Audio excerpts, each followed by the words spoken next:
ಆಕಾಶವಾಣಿ ಪ್ರದೇಶ ಸಮಾಚಾರ ಓದುತ್ತಿರುವವರು ಶ್ರೀಧರ್ ಹೆಗಡೆ ಭದ್ರನ್. ಮುಖ್ಯಾಂಶಗಳು. ರಾಜ್ಯದ 6 ಗ್ರಾಮ ಪಂಚಾಯಿತಿಗಳಿಗೆ ಕೇಂದ್ರ ಸರ್ಕಾರದ ರಾಷ್ಟ್ರೀಯ ಪಂಚಾಯತ್ ಪುರಸ್ಕಾರ ಲಭಿಸಿರುವುದು ಸಂತೋಷದ ವಿಷಯ. ಮುಖ್ಯಮಂತ್ರಿ ಸಿದ್ದರಾಮಯ್ಯ. ಗ್ರೇಟರ್ ಬೆಂಗಳೂರು ಪ್ರಾಧಿಕಾರದ 5 ನಗರ ಪಾಲಿಕೆಗಳಿಗೆ ಭೂ ಗ್ಯಾರಂಟಿ ಯೋಜನೆಯಡಿ ಈ ಖಾತಾ ಅಭಿಯಾನ. ರಾಜ್ಯದ ಶಾಲಾ ಕಾಲೇಜುಗಳಲ್ಲಿ ಸಮವಸ್ತ್ರ ಹಾಗೂ ಸೀಮಿತ ಸಾಂಪ್ರದಾಯಿಕ ಹಾಗೂ ಪದ್ಧತಿ ಆಧಾರಿತ ಸಂಕೇತಗಳನ್ನು ಧರಿಸಲು ಸರ್ಕಾರದ ಅನುಮತಿ. ಧಾರವಾಡ ಪ್ರತ್ಯೇಕ ಪಾಲಿಕೆ ರಚನೆಗೆ ಸರ್ಕಾರದ ಸಂಪೂರ್ಣ ಬೆಂಬಲ. ಸಚಿವ ಸಂತೋಷ್ ಲಾಡ್. ವಾರ್ತೆಗಳ ವಿವರ. ರಾಜ್ಯದ 6 ಗ್ರಾಮ ಪಂಚಾಯಿತಿಗಳಿಗೆ 2025ನೇ ಸಾಲಿನ ಕೇಂದ್ರ ಸರ್ಕಾರದ ರಾಷ್ಟ್ರೀಯ ಪಂಚಾಯತ್ ಪುರಸ್ಕಾರ ಲಭಿಸಿರುವುದು ಅತ್ಯಂತ ಸಂತೋಷದ ವಿಷಯ. ಪ್ರಶಸ್ತಿ ವಿಜೇತ ಗ್ರಾಮ ಪಂಚಾಯಿತಿಗಳಿಗೆ ಅಭಿನಂದನೆಗಳು. ಅತಿ ಹೆಚ್ಚು ಪ್ರಶಸ್ತಿಗಳನ್ನು ಗೆಲ್ಲುವ ಮೂಲಕ ರಾಜ್ಯದ ಪಂಚಾಯಿತಿಗಳು ಇತಿಹಾಸ ನಿರ್ಮಿಸಿವೆ ಎಂದು ಮುಖ್ಯಮಂತ್ರಿ ಸಿದ್ದರಾಮಯ್ಯ ತಿಳಿಸಿದ್ದಾರೆ. ಉಡುಪಿ ಜಿಲ್ಲೆ ಹೆಬ್ರಿಯ ಮುದ್ರಾಡಿ ಹಾಗೂ ಮಡಮಕ್ಕಿ, ಕುಂದಾಪುರ ತಾಲೂಕಿನ ವಂಡ್ಸೆ ಮತ್ತು ಹಕ್ಲಾಡಿ, ಕಾರ್ಕಳದ ಸಾನೂರು ಹಾಗೂ ಬೆಂಗಳೂರು ನಗರ ಜಿಲ್ಲೆಯ ಹಾಲನಾಯಕನಹಳ್ಳಿ ಗ್ರಾಮ ಪಂಚಾಯಿತಿಗಳು ಬಡತನ ನಿರ್ಮೂಲನೆ, ಜೀವನೋಪಾಯ ಸುಧಾರಣೆ, ಆರೋಗ್ಯಕರ ಪರಿಸರ, ಮಕ್ಕಳ ಸ್ನೇಹಿ ವ್ಯವಸ್ಥೆ, ಸ್ವಾವಲಂಬಿ ಮೂಲಸೌಕರ್ಯ ಹಾಗೂ ಸುರಕ್ಷಿತ ವಾತಾವರಣ ನಿರ್ಮಾಣ ಇನ್ನಿತರೆ ಕಾರ್ಯಗಳಲ್ಲಿ ಮಾಡಿರುವ ಅಮೋಘ ಸಾಧನೆಯನ್ನು ಗುರುತಿಸಿ ಈ ಪ್ರಶಸ್ತಿಗಳು ಬಂದಿವೆ. ಆಡಳಿತ ವಿಕೇಂದ್ರೀಕರಣದ ಮೂಲಕ ಗ್ರಾಮ ಪಂಚಾಯಿತಿಗಳಿಗೆ ಬಲ ತುಂಬಿ ಸುದೃಢ ಭಾರತ ಕಟ್ಟುವುದು ಮಹಾತ್ಮ ಗಾಂಧೀಜಿಯವರ ಕನಸಾಗಿತ್ತು. ಅವರ ಗ್ರಾಮ ಸ್ವರಾಜ್ಯದ ಚಿಂತನೆಯ ಬೆಳಕಲ್ಲಿ ನಮ್ಮ ಸರ್ಕಾರ ಮುನ್ನಡೆಯುತ್ತಿದ್ದು, ರಾಜ್ಯಕ್ಕೆ ದೊರೆತ ಪ್ರಶಸ್ತಿಗಳು ನಮ್ಮ ಪ್ರಯತ್ನಕ್ಕೆ ಬಲ ತುಂಬಿವೆ ಎಂದು ಅವರು ತಮ್ಮ ಎಕ್ಸ್ ಖಾತೆಯಲ್ಲಿ ಹೇಳಿದ್ದಾರೆ. ಗ್ರೇಟರ್ ಬೆಂಗಳೂರು ಪ್ರಾಧಿಕಾರದ 5 ನಗರ ಪಾಲಿಕೆಗಳಿಗೆ ಭೂ ಗ್ಯಾರಂಟಿ ಯೋಜನೆಯಡಿ ಈ ಖಾತಾ ಅಭಿಯಾನ ಹಮ್ಮಿಕೊಳ್ಳಲಾಗುತ್ತಿದೆ ಎಂದು ಬೆಂಗಳೂರು ನಗರಾಭಿವೃದ್ಧಿ ಖಾತೆ ಸಚಿವರೂ ಆಗಿರುವ ಉಪಮುಖ್ಯಮಂತ್ರಿ ಡಿಕೆ ಶಿವಕುಮಾರ್ ತಿಳಿಸಿದ್ದಾರೆ. ಜಿಬಿಎ ಕೇಂದ್ರ ಕಚೇರಿಯಲ್ಲಿ ಸುದ್ದಿಗೋಷ್ಠಿಯಲ್ಲಿ ಮಾತನಾಡಿದ ಅವರು, ಮೇ 16ರಿಂದ ಬೆಂಗಳೂರಿನ 50 ಸ್ಥಳಗಳಲ್ಲಿ ನನ್ನ ಖಾತಾ ನನ್ನ ಹಕ್ಕು ಅಭಿಯಾನ ಆರಂಭಿಸಲಾಗುತ್ತಿದೆ. ಅಧಿಕಾರಿಗಳು ಜನರ ಮನೆ ಬಾಗಿಲಿಗೆ 23 ಲಕ್ಷಕ್ಕೂ ಅಧಿಕ ಆಸ್ತಿಗಳ ಮುದ್ರಿತ ಈ ಖಾತೆಗಳನ್ನು ತಲುಪಿಸಲಿದ್ದಾರೆ. ಅಭಿಯಾನದಲ್ಲಿ ಆಸ್ತಿಗಳಿಗೆ ಸಂಬಂಧಪಟ್ಟ ಜನರ ತೊಂದರೆಗಳನ್ನು ಬಗೆಹರಿಸಲು ಆದ್ಯತೆ ನೀಡಲಾಗಿದೆ ಎಂದರು. ಪ್ರತಿಯೊಬ್ಬರಿಗೂ ಗುಣಮಟ್ಟದ ಚಿಕಿತ್ಸೆ ಸಕಾಲದಲ್ಲಿ ತಲುಪಬೇಕು ಮತ್ತು ಇಲಾಖೆಯ ಕಾರ್ಯಕ್ರಮಗಳು ಜನಸಾಮಾನ್ಯರಿಗೆ ಯಾವುದೇ ಅಡೆತಡೆಯಿಲ್ಲದೆ ಸಿಗಬೇಕು ಎಂದು ಆರೋಗ್ಯ ಮತ್ತು ಕುಟುಂಬ ಕಲ್ಯಾಣ ಖಾತೆ ಸಚಿವ ದಿನೇಶ್ ಗುಂಡೂರಾವ್ ಅಧಿಕಾರಿಗಳಿಗೆ ಸೂಚಿಸಿದ್ದಾರೆ.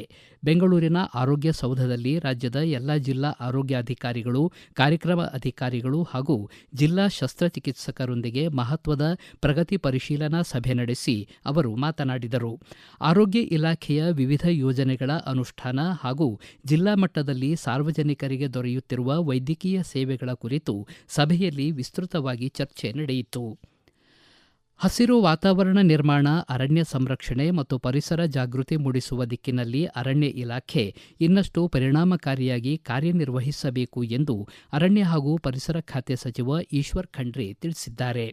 ಬೀದರ್ ಜಿಲ್ಲೆಯ ಅರಣ್ಯ ಇಲಾಖೆ ಪ್ರಗತಿ ಪರಿಶೀಲನಾ ಸಭೆ ನಡೆಸಿ ವಿವಿಧ ಯೋಜನೆಗಳ ಅನುಷ್ಠಾನ ಕುರಿತು ಸಮಗ್ರ ಮಾಹಿತಿ ಪಡೆದು ಮಾತನಾಡಿದ ಅವರು, ಇಂಚೂರು ಟ್ರೀ ಪಾರ್ಕ್ ಹಾಗೂ ಹೊನ್ನಿಕೇರಿ ಇಕೋ ಟೂರಿಸಂ ಅಭಿವೃದ್ಧಿ ಕಾಮಗಾರಿಗಳನ್ನು ವೇಗವಾಗಿ ಪೂರ್ಣಗೊಳಿಸಿ ಸಾರ್ವಜನಿಕರಿಗೆ ಉತ್ತಮ ಪರಿಸರ ಅನುಭವ ಒದಗಿಸುವಂತೆ ಅಧಿಕಾರಿಗಳಿಗೆ ಸೂಚನೆ ನೀಡಿದರು. ಈಗ ಪ್ರಕಟಣೆ, ಬಳಿಕ ಪ್ರದೇಶ ಸಮಾಚಾರ ಮುಂದುವರಿಯುವುದು. ನಮ್ಮ ಎಲ್ಲಾ ರಾಷ್ಟ್ರೀಯ ವಾರ್ತೆಗಳು ಹಾಗೂ ಪ್ರದೇಶ ಸಮಾಚಾರ ಈಗ ಆಕಾಶವಾಣಿ ನ್ಯೂಸ್ ಕನ್ನಡ ಯೂಟ್ಯೂಬ್ ಚಾನೆಲ್ನಲ್ಲಿ ಲಭ್ಯ. ನಮ್ಮ ಎಕ್ಸ್ ಖಾತೆ ಮತ್ತು ಇನ್ಸ್ಟಾಗ್ರಾಂ ಖಾತೆ ಆಕಾಶವಾಣಿ ನ್ಯೂಸ್ ಕನ್ನಡ. ಹೆಚ್ಚಿನ ಮಾಹಿತಿಗಾಗಿ ನಮ್ಮ ಫೇಸ್ಬುಕ್ ಖಾತೆ AIR ಕನ್ನಡ ನ್ಯೂಸ್ ಅನುಸರಿಸಿ. ಮಾಹಿತಿಯ ಹೂರಣ, ವಾರದ ಕಾರ್ಯಕ್ರಮ ಪ್ರಚಲಿತ ವಿದ್ಯಮಾನ ಪ್ರತಿ ಬುಧವಾರ 9:15ಕ್ಕೆ. ಪ್ರದೇಶ ಸಮಾಚಾರ ಕೇಳುತ್ತಿದ್ದೀರಿ. ರಾಜ್ಯದ ಶಾಲೆಗಳು ಮತ್ತು ಕಾಲೇಜುಗಳಲ್ಲಿ ಏಕರೂಪತೆ, ಸಮಾನತೆ, ಜಾತ್ಯತೀತತೆಗೆ ಅನುಗುಣವಾಗಿ ಸಮವಸ್ತ್ರ ಹಾಗೂ ಸೀಮಿತ ಸಾಂಪ್ರದಾಯಿಕ ಹಾಗೂ ಪದ್ಧತಿ ಆಧಾರಿತ ಸಂಕೇತಗಳನ್ನು ಧರಿಸಲು ಅನುಮತಿಸಲಾಗಿದೆ ಎಂದು ಶಾಲಾ ಶಿಕ್ಷಣ ಹಾಗೂ ಸಾಕ್ಷರತಾ ಖಾತೆ ಸಚಿವ ಮಧು ಬಂಗಾರಪ್ಪ ತಿಳಿಸಿದ್ದಾರೆ. ಸುದ್ದಿಗೋಷ್ಠಿಯಲ್ಲಿ ಮಾತನಾಡಿದ ಅವರು, ಮಕ್ಕಳ ಶಿಕ್ಷಣ ಹಾಗೂ ಕಲಿಕೆಗೆ ಒತ್ತು ನೀಡಬೇಕೇ ಹೊರತು ಅನಗತ್ಯ ವಿಚಾರಗಳು ಶೈಕ್ಷಣಿಕ ಉದ್ದೇಶಗಳನ್ನು ವಿಚಲಿತಗೊಳಿಸಬಾರದು.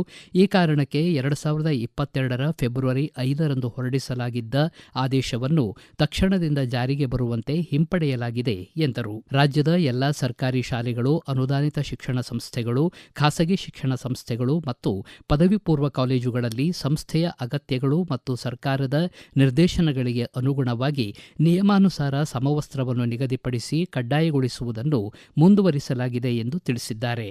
ಪರೀಕ್ಷಾ ಸಂದರ್ಭಗಳಲ್ಲಿ ರಾಷ್ಟ್ರ ಮತ್ತು ರಾಜ್ಯ ಮಟ್ಟದ ವಸ್ತ್ರ ಸಂಹಿತೆಯ ನಿಯಮಗಳನ್ನು ಸಂದರ್ಭೋಚಿತವಾಗಿ ಸಂಬಂಧಿಸಿದ ಪ್ರಾಧಿಕಾರಗಳು ಅಳವಡಿಸಿಕೊಳ್ಳಬೇಕು ಎಂದು ಆದೇಶ ಹೊರಡಿಸಿರುವುದಾಗಿ ಅವರು ತಿಳಿಸಿದ್ದಾರೆ.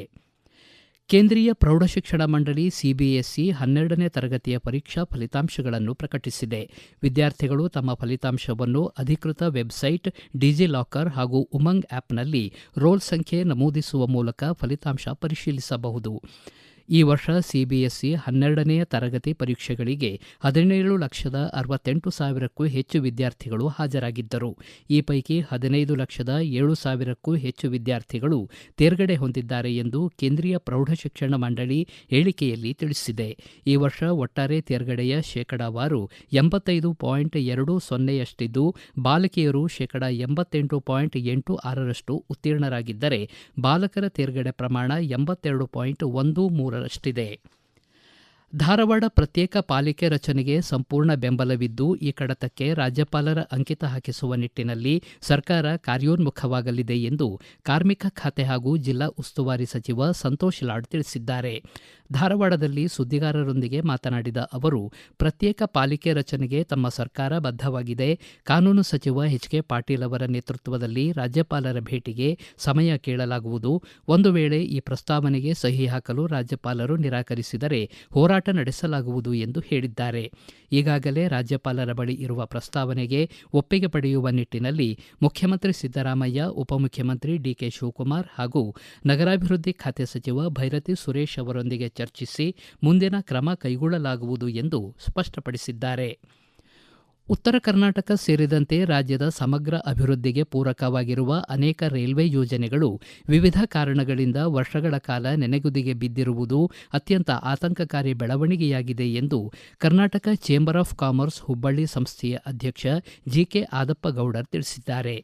ಉತ್ತರ ಕರ್ನಾಟಕದ ಜನರ ಬಹುಕಾಲದ ಕನಸಾಗಿರುವ ಬೆಳಗಾವಿ, ಕಿತ್ತೂರು, ಧಾರವಾಡ ರೈಲು ಮಾರ್ಗ ಹಾಗೂ ಹುಬ್ಬಳ್ಳಿ ಅಂಕೋಲ ರೈಲು ಯೋಜನೆಗಳು ವಿವಿಧ ಆಡಳಿತಾತ್ಮಕ ಹಾಗೂ ಭೂಸ್ವಾಧೀನ ಸಮಸ್ಯೆಗಳಿಂದ ವಿಳಂಬವಾಗುತ್ತಿರುವುದು ವಿಷಾದನೀಯ ಸಂಗತಿಯಾಗಿದೆ. ಈ ಎರಡೂ ಯೋಜನೆಗಳು ಉತ್ತರ ಕರ್ನಾಟಕದ ಕೈಗಾರಿಕೆ, ವಾಣಿಜ್ಯ, ಶೈಕ್ಷಣಿಕ ಹಾಗೂ ಸಾಮಾಜಿಕ ಅಭಿವೃದ್ಧಿಗೆ ಮಹತ್ವದ ಕೊಡುಗೆ ನೀಡಲಿದ್ದು, ಸಾರಿಗೆ ಸಂಪರ್ಕ ವ್ಯವಸ್ಥೆಯನ್ನು ಮತ್ತಷ್ಟು ಬಲಪಡಿಸಲಿವೆ ಎಂದು ಅವರು ತಿಳಿಸಿದ್ದಾರೆ. ಮತದಾರರ ಪಟ್ಟಿಯ ವಿಶೇಷ ಸಮಗ್ರ ಪರಿಷ್ಕರಣೆ ಎಸ್ಐಆರ್ ಪ್ರಕ್ರಿಯೆಗೆ ಪೂರ್ವಭಾವಿಯಾಗಿ ಯಾದಗಿರಿ ಜಿಲ್ಲೆಯಲ್ಲಿ ಮತದಾರರ ವಿವರಗಳ ಮ್ಯಾಪಿಂಗ್ ಕಾರ್ಯ ವೇಗ ಪಡೆದುಕೊಂಡಿದ್ದು, ಈಗಾಗಲೇ 9,63,000ಕ್ಕೂ ಅಧಿಕ ಮತದಾರರ ಮಾಹಿತಿಯನ್ನು ಹೋಲಿಕೆ ಮಾಡಿ ಪರಿಶೀಲಿಸಲಾಗಿದೆ ಎಂದು ಯಾದಗಿರಿ ಹೆಚ್ಚುವರಿ ಜಿಲ್ಲಾಧಿಕಾರಿ ರಮೇಶ್ ಕೋಲಾರ್ ತಿಳಿಸಿದ್ದಾರೆ. ದೇಶದಲ್ಲೇ ಮೊದಲ ಬಾರಿಗೆ ಡಿಜಿಟಲ್ ಜನಗಣತಿ ಪ್ರಕ್ರಿಯೆ ನಡೆಯುತ್ತಿದ್ದು, ಅದು ಅಂತಿಮ ಹಂತ ತಲುಪಿದೆ. ಜನಗಣತಿ ಪೂರ್ಣಗೊಂಡ ತಕ್ಷಣ ಎಸ್ಐಆರ್ ಪ್ರಕ್ರಿಯೆ ಆರಂಭವಾಗುವ ಸಾಧ್ಯತೆ ಇರುವ ಹಿನ್ನೆಲೆ ಜಿಲ್ಲಾಡಳಿತ ಮ್ಯಾಪಿಂಗ್ ಕಾರ್ಯವನ್ನು ತೀವ್ರಗೊಳಿಸಿದೆ ಎಂದರು. 2025-26ನೇ ಸಾಲಿನ ಬೆಂಬಲ ಬೆಲೆ ಯೋಜನೆಯಡಿ ಗದಗ ಜಿಲ್ಲೆಯ ರೈತರಿಂದ ಎಫ್ಎಕ್ಯೂ ಗುಣಮಟ್ಟದ ಸೂರ್ಯಕಾಂತಿ ಹುಟ್ಟುವಳಿಯನ್ನು ಖರೀದಿಸಲು ಬೆಂಬಲ ಬೆಲೆ ನಿಗದಿಪಡಿಸಲಾಗಿದೆ ಎಂದು ಗದಗ ಜಿಲ್ಲಾಧಿಕಾರಿ ಸಿಎನ್ ಶ್ರೀಧರ್ ತಿಳಿಸಿದ್ದಾರೆ.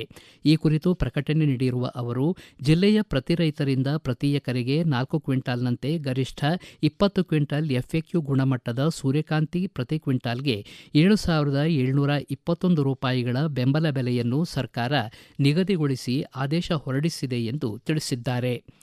ಬಡಗುತಿಟ್ಟಿನ ಯಕ್ಷಗಾನದ ಸಾಂಪ್ರದಾಯಿಕ ಭಾಗವತ ಉತ್ತರ ಕನ್ನಡ ಜಿಲ್ಲೆಯ ಹೊನ್ನಾವರ ತಾಲೂಕಿನ ಹಡಿನಬಾಳದ ಕಪ್ಪೆಕೆರೆ ಸುಬ್ರಾಯ ಹೆಗಡೆ ನಿಧನರಾಗಿದ್ದಾರೆ. ಅವರಿಗೆ 79 ವರ್ಷ ವಯಸ್ಸಾಗಿತ್ತು. ಗುಂಡಬಾಳ, ಇಡಗುಂಜಿ, ಅಮೃತೇಶ್ವರಿ, ಕಮಲಶಿಲೆ, ಸಾಲಿಗ್ರಾಮ, ಬಚ್ಚಗಾರು, ಪಂಚಲಿಂಗ ಮೊದಲಾದ ಮೇಳಗಳಲ್ಲಿ 5 ದಶಕಗಳಿಗೂ ಹೆಚ್ಚು ಕಾಲ ಯಕ್ಷಗಾನ ಭಾಗವತರಾಗಿ ಅವರು ಕಲಾ ಸೇವೆಗೈದಿದ್ದರು. ಕೊನೆಯಲ್ಲಿ ಮತ್ತೊಮ್ಮೆ ಮುಖ್ಯಾಂಶಗಳು. ರಾಜ್ಯದ 6 ಗ್ರಾಮ ಪಂಚಾಯಿತಿಗಳಿಗೆ ಕೇಂದ್ರ ಸರ್ಕಾರದ ರಾಷ್ಟ್ರೀಯ ಪಂಚಾಯತ್ ಪುರಸ್ಕಾರ ಲಭಿಸಿರುವುದು ಸಂತೋಷದ ವಿಷಯ, ಮುಖ್ಯಮಂತ್ರಿ ಸಿದ್ದರಾಮಯ್ಯ. ಗ್ರೇಟರ್ ಬೆಂಗಳೂರು ಪ್ರಾಧಿಕಾರದ 5 ನಗರ ಪಾಲಿಕೆಗಳಿಗೆ ಭೂ ಗ್ಯಾರಂಟಿ ಯೋಜನೆಯಡಿ ಈ ಖಾತಾ ಅಭಿಯಾನ. ರಾಜ್ಯದ ಶಾಲಾ ಕಾಲೇಜುಗಳಲ್ಲಿ ಸಮವಸ್ತ್ರ ಹಾಗೂ ಸೀಮಿತ ಸಾಂಪ್ರದಾಯಿಕ ಹಾಗೂ ಪದ್ಧತಿ ಆಧಾರಿತ ಸಂಕೇತಗಳನ್ನು ಧರಿಸಲು ಸರ್ಕಾರದ ಅನುಮತಿ.